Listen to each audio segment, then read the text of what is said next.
আলাইকুম। কেমন আছেন সবাই? আশা করি সবাই ভালো আছেন। আমিও ভালো আছি। সো আজকের ভিডিওতে আমরা দেখব যে ক্যাপকাট দিয়ে কীভাবে একটা গ্লো ইফেক্টস ক্রিয়েট করতে হয় সেটাই। সো একটু আগে যে ভিডিওটা দেখলাম সেই ভিডিওটা কীভাবে ক্রিয়েট করতে হয় সেটাই দেখব। সো কথা না বাইরে ডাইরেক্ট আমরা ভিডিওতে চলে যাচ্ছি। প্রথমে আমরা এইখান থেকে আমাদের যে ক্যাপকাটটা আছে সেই ক্যাপকাটটা আমরা যদি ওপেন করি তাহলে এরকম একটা ইন্টারফেস আসবে। আসার পরে আমরা এখান থেকে যে আছে আমরা নিউ প্রজেক্ট আছে সেই নিউ প্রজেক্টে ক্লিক করলে আমাদের ইন্টারফেসটা এরকমভাবে চলে আসবে। চলে আসার পরে আমরা এখান থেকে টেক্সটে ক্লিক করলে আমাদের এখানে ডিফল্ট একটা টেক্সট আমরা এখান থেকে নিয়ে নেব, ঠিক আছে। আর ডিফল্ট যে টেক্সট আছে সেটা নিব আমরা এখান থেকে। এইটা আমরা লিখে নিচ্ছি আমরা একটু, যেরকম গ্লো লিখে নিলাম।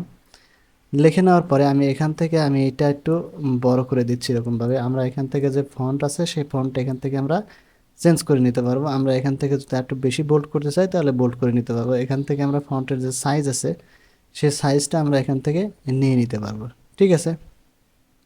এই যে আমরা এখান থেকে একটা ফন্টের সাইজ নিয়ে নিলাম।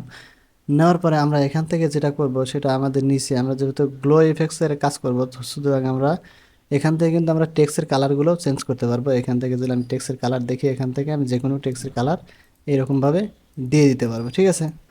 সো আমি এরকমভাবে দিচ্ছি না, আমি মূলত আমি যেটা হোয়াইট কালার আছে সেটাই আমি এখান থেকে রেখে দিচ্ছি। রেখে দেওয়ার পরে আমরা এখান থেকে যে ইয়েটা আছে এখান থেকে নিচের দিকে যাই। আমরা যে ক্যারেক্টার আছে ক্যারেক্টার লাইনে কিন্তু আমরা কিফ্রেম ব্যবহার করতে পারবো, এখানে সেন্টার অ্যালাইন করতে পারবো। আমরা যদি এখান থেকে ব্যাকগ্রাউন্ডে কিছু দিতে চাই তাহলে ব্যাকগ্রাউন্ডও এখান থেকে দিতে পারবো, এই যে টেক্সটের ব্যাকগ্রাউন্ড দিতে পারবো। সো আমরা এখানে নান করে দিলাম।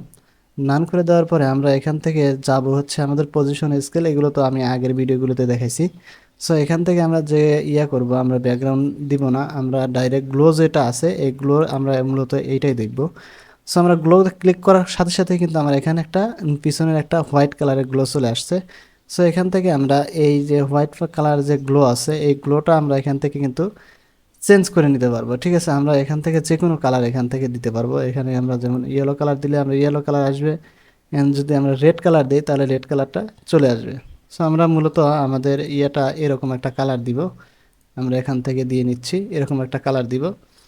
দেওয়ার পরে আমরা এখান থেকে কালারটা কিন্তু এখান থেকে আমরা রোটেশন করতে পারবো, কম বেশি করে দিতে পারবো। আমাদের যে আছে সেখান থেকে আমাদের 50% দেওয়া আছে, এটা যদি আমরা 100% করে দিই তাহলে কিন্তু আমাদের পিছনের গ্লো যেটা আছে সেটা কিন্তু বাড়বে। এখান থেকে যদি আমি র্যাঙ্ক যেটা আছে র্যাঙ্কটা যেটা কমিয়ে দিই তাহলে আমাদের এই লেখার সই যেটা আছে সেটা হবে। আমাদের এখান থেকে যদি এটা বাড়িয়ে দিই তাহলে পিছনের যে আমাদের শ্যাডো আছে সে শ্যাডোর মতো অনেকখানি চলে আসবে, ঠিক আছে। এখান থেকে আমরা এতটুকু দিচ্ছি, আমরা 41% দিচ্ছি, 41% দিলাম। আমরা কিন্তু এই লেখাটার শ্যাডো কিন্তু ব্যবহার করতে পারবো। সো আমাদের গ্লো ইফেক্টসে মূলত আমাদের যেটা আছে এটা আমরা গ্লো ইফেক্টসে আমরা এরকমভাবে ক্রিয়েট করতে পারি। করার পর আমরা এখান থেকে যদি অ্যানিমেটেড যাই, ঠিক আছে, অ্যানিমেটেডে যেয়ে আমরা কিন্তু এই লেখাটা আমরা এইভাবে নিয়ে আসতে পারবো, ঠিক আছে। আমরা একটু একটু এই আমরা একটু বাড়িয়ে দিচ্ছি। বাড়িয়ে দেওয়ার জন্য উপরে যে আমাদের আছে সেটা আমরা 1 সেকেন্ড করে দিলাম, আছে পুরোটা আমি 2 সেকেন্ড করে দিলাম। এখন যদি আমরা দেখি যে ধীরে ধীরে আসতেছে এবং এটা আমাদের এই গ্লোটা আমাদের লেখার সাথে সাথে আমাদের গ্লোটাও চলে আসতেছে, ঠিক আছে। সো মূলত আমাদের ক্যাপকাট দিয়ে মূলত গ্লো ইফেক্টস এরকমভাবে ক্রিয়েট করতে হয়। সো আজকের ভিডিও এখন তোই দেখা হবে নতুন ভিডিওতে। সে পর্যন্ত ভালো থাকবেন, সুস্থ থাকবেন, আর যদি ভালো লাগে তাহলে চ্যানেলটা অবশ্যই সাবস্ক্রাইব করে দেবেন। সো আজকে বিদায় নিচ্ছি, আল্লাহ হাফেজ।